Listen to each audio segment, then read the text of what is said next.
Why were Manchester City able to dominate large parts of this game? What is a single phase press and how does it differ to a multiple phase press? How did Real Madrid exploit Manchester City to eventually get the game back to 4-3? And how did this game showcase a disparity between managers like Carlo Ancelotti and modern day managers like Pep Guardiola? But before we get into that, for cheap good quality football jerseys, retro jerseys and tracksuits, go over to www.jerseyfifa.com. I myself have bought a number of different jerseys from Jersey FIFA, and my favourite has to be this Manchester United 2003-2004 shirt with Ronaldo on the back. So if you do want a jersey from this season, a retro jersey or even a tracksuit as well, check out Jersey FIFA. I'll leave a link in the description, and if you use code ATLANTISFOOTBALL at checkout, you should get 5% off as well. So from the start, the game did follow the pattern that you would expect, with Manchester City dominating possession and Guardiola set up his side in that familiar 2-3-5 shape, with both Stones and Zinchenko moving infield into narrower positions, as Foden and Mahrez were positioned high and wide, pinning the fullbacks backwards, and De Bruyne and Bernardo Silva pushed up between the lines, sitting in the half space alongside Gabriel Jesus. And Manchester City were able to get the perfect start, getting the breakthrough within 2 minutes.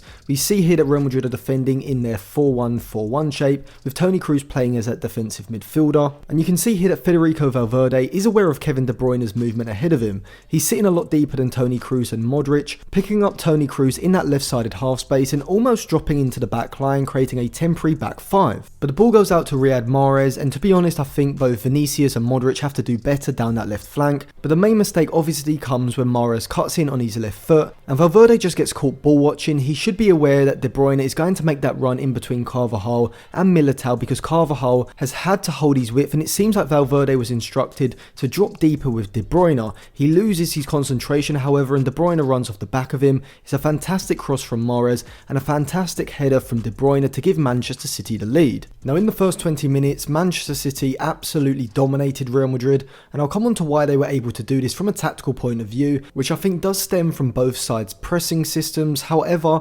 like the first goal, the second Manchester City goal comes from their in-possession shape in that 2-3-5 shape, and also from the lack of positional awareness from the Real Madrid midfielders when it comes to covering in that back line. The second goal originally comes from when Foden runs off Carvajal, who's caught high up the pitch.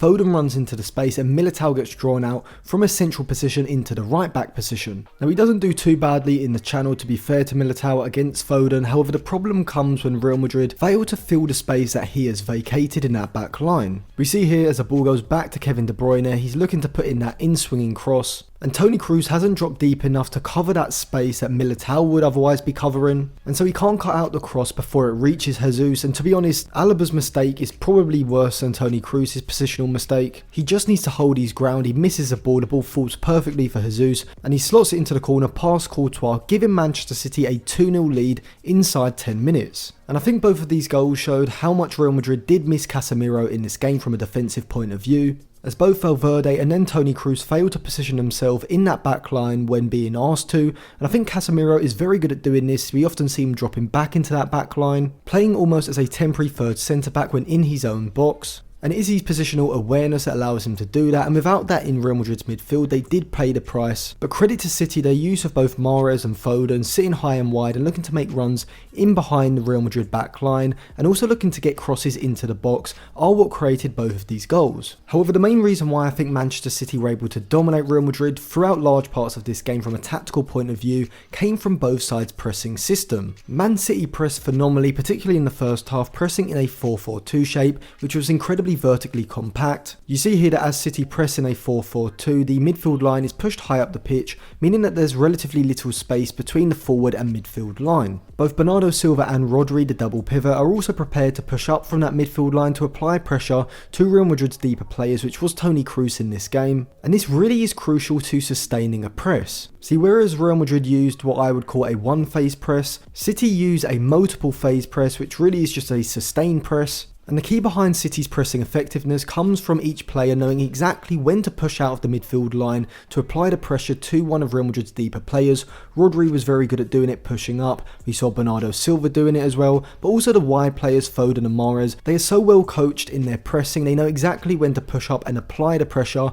because if you press too late, this allows the opposition player to turn and get the ball out of his feet and look for a forward pass, which could potentially allow them to bypass your press with forward passes. So it's not just how high you look to press, it's also the timing of your press as well, which is so important. And I think this was Real Madrid's problem in this game. See, City are able to sustain a press through multiple phases because they look to keep the press vertically compact and don't drop off and retreat. Even if this involves one of the centre backs, like here Ruben Dias pushing out to apply the pressure to Modric, which obviously is risky because it leaves Manchester City vulnerable at the back, but it's a risk that Pep Guardiola is prepared to take in order to retain a vertically compact high pressing shape, which was extremely effective at stopping Real Madrid being able to play out of their defensive third, forcing them long and more often than not handing possession back to Manchester City to then restart an attack. Real Madrid on the other hand pressed in what I would call a one phase press, which is they did look to press initially high up the pitch. We see here that Valverde has pushed up from the midfield line onto Rodri. We've got Rodrigo ready to press the left-sided centre-back Laporte, and Vinicius is ready to press Ruben Dias as well. But the problem comes on the right side. You can see here Modric is pretty high up the pitch, but when the ball goes from Ederson to Zinchenko, because Real Madrid as a whole haven't been coached in order to sustain a press, their shape as a whole isn't vertically compact enough, and so Modric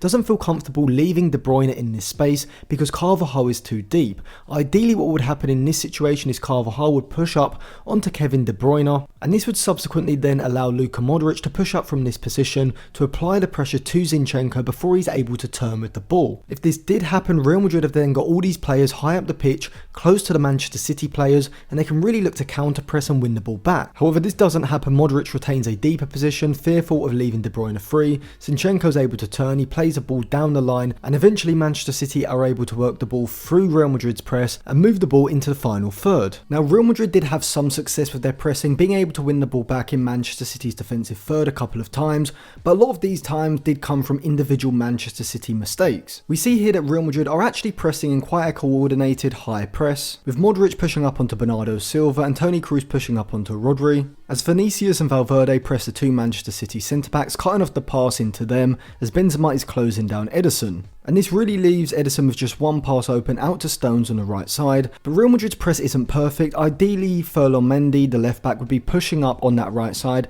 ready to apply the pressure before Ederson even plays that pass out to John Stones. As Ederson plays a fantastic pass, Stones is able to come inside, and from this position Manchester City are halfway to bypassing the Real Madrid press. However, Stones makes a sloppy pass, gives the ball to Vinicius, and he's able to drive into the box, but like so many times in the first half, his decision making was quite indecisive. He waits too long to make a decision, and in the end nothing comes from it. But despite Real Madrid having the occasional counter press success, they were still quite shambolic at the back, and if we're honest, Manchester City could have easily whitewashed them in the first half, putting maybe 3 or 4 past them. As when the ball would break in the middle third, City were excellent with their forward passes, with this being a great example of Mahrez playing a first time pass into Gabriel Jesus. And if you look on the far side, Phil Foden's wide and high position is perfect for the counter attack. Jesus plays the ball inside, and now Manchester City have completely carved Real Madrid's midfield open. De Bruyne's pass is on a plate for Foden, but he drags the shot wide. And there were so many occasions, not just in the first half, but also at the start of the second half as well, where Mahrez and Foden in particular weren't able to take their chances and kill off the game. In another scenario where Foden and Mahrez were more clinical on the night, City could have easily put 5 past Real Madrid before the 60th minute. However, it is in these type of situations, in the latter stages of the Champions League, where world-class players can make all the difference. We saw Real Madrid do this against PSG in the second leg, and once again it was Benzema who was instrumental in this. He scores a fantastic volley in the first half to get Real Madrid a goal back, and in the second half I thought his interplay on the left side with Vinicius and Luka Modric was absolutely fantastic. The Croatian in midfield was sensational for Real Madrid for large parts of the game, maybe not for the whole game, but there were certain parts of the game where Modric was really dragging Real Madrid forward. But in the second half it once again came down to Manchester City's pressing. But not just for their goals, as we did see Real Madrid able to exploit this to an extent. The third City goal to make it 3-1 did come from them pressing aggressively. We can see here they're pressing high up the pitch in a 4-4-2 shape, and you can see just how vertically compact that pressing shape is, which is the key to this goal. Look how high the back line is up the pitch. They're almost in line with the edge of the centre circle, and when Ferland Mendy receives the ball on the left side, you can see here City go to press him, Mahrez goes to close him down, and his only option is a ball down the line. The ball ball does go down the line, and Fernandinho has to take the most credit for this goal. First of all, he jumps in front of Vinicius, intercepts the pass, then overlaps Mahrez, receives the ball down the line, and his cross into the box over the head of Militao is absolutely spot on. Phil Foden does exactly what he should do. He runs into the space between Militao and Carvajal, and the cross is so good that he really can't miss, just heads the ball past Courtois, giving City another 2-goal lead. But whilst this goal did come from City pressing aggressively, we then saw Real Madrid able to exploit this press, and once again it came down Real Madrid's left side, and I think Vinicius learned from that third goal exactly what Fernandinho was going to do. But the goal originates from here. You can see how high and narrow Manchester City's forward and midfield line are, but Madrid do well to play out. The ball goes into Cruz, he plays a first time pass into Ferland Mendy,